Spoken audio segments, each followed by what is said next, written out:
What's up, guys? Marcos aqui novamente.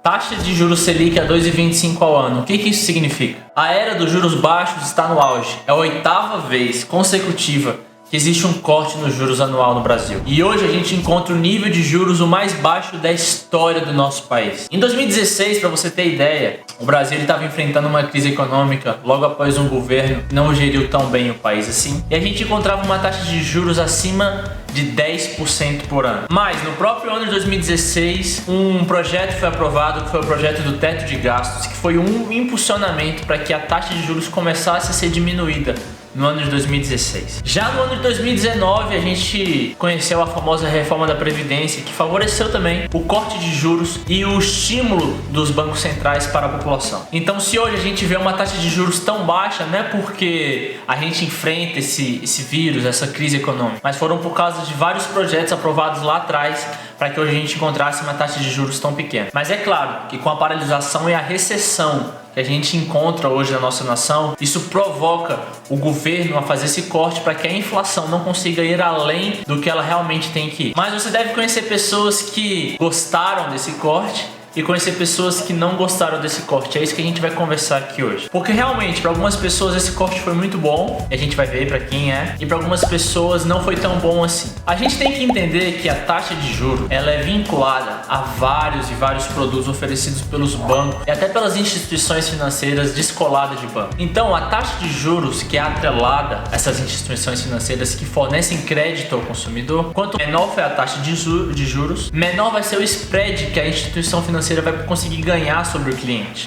Logo, quem acaba ganhando sobre isso é o consumidor final, porque é aquela pessoa que está no momento inadimplente, é aquela pessoa que precisa de um empréstimo e os juros diminuindo, ela vai conseguir pegar um empréstimo num valor melhor. Por isso, quem ganha com a Selic baixa? Em sua maioria, aqueles que têm que arcar com uma dívida, seja pessoa física, seja pessoa jurídica. As instituições, as empresas, elas têm dívidas que são negociadas anualmente e elas pagam sobre essa dívida uns juros. Agora, com a taxa de juros menor, as empresas vão ter mais caixa, porque a taxa de juros consome exatamente o caixa que a empresa tem. Então, ela conseguindo negociar sua dívida de um jeito melhor, ela vai conseguir ter mais caixa. Com mais caixa, ela vai conseguir ter mais lucro. Com mais lucro, mais receita, e assim os acionistas vão ficar felizes. As empresas com capital aberto na bolsa também ganham, e ganham bastante com isso. Por quê? Porque antes da gente falar das empresas com capital na bolsa, a gente tem que pensar um pouco nos investimentos em renda fixa. Os investimentos em renda fixa, eles na maioria deles são atrelados à taxa de juros Selic. Então, quanto menor a taxa, menor o rendimento de renda fixa. E algumas empresas com capital aberto na bolsa, várias empresas na verdade, só de dividendo e yield que elas pagam no ano é maior do que a renda fixa pode pagar ao ano todo. Então, as empresas com capital na bolsa, além da valorização que aquele papel da empresa pode ter e que a maioria das vezes acontece, porque a bolsa ela tende a ir para cima com o tempo, só com os dividendos que a empresa vai pagar para o acionista já passa da taxa Selic. Ou seja, o acionista ele está sendo obrigado, na verdade o investidor ele está sendo obrigado a sair da renda fixa,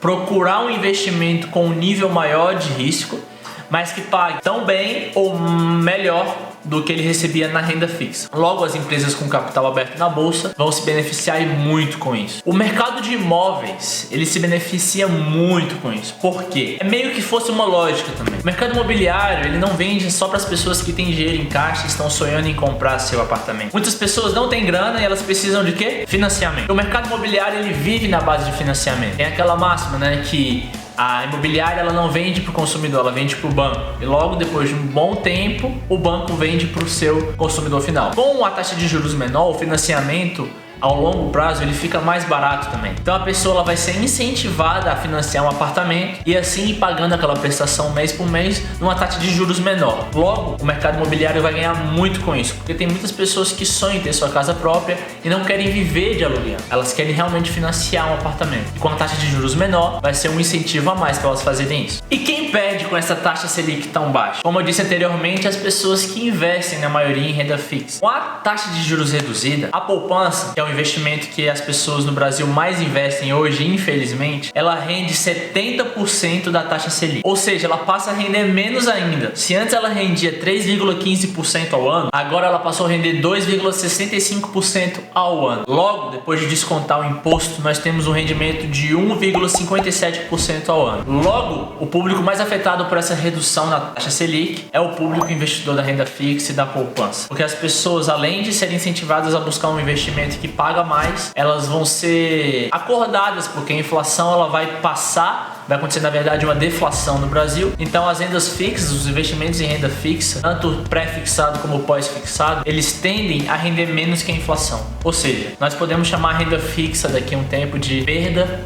fixa. E o Copom já disse que existe uma margem que eles podem trabalhar com um corte maior ainda. Então é isso, se você gostou do vídeo, deixa o seu like, não se esquece de se inscrever no meu canal. E me responde, você conhece alguém que investe em renda fixa ou que tem uma grana na poupança? O que essa pessoa está achando desse corte?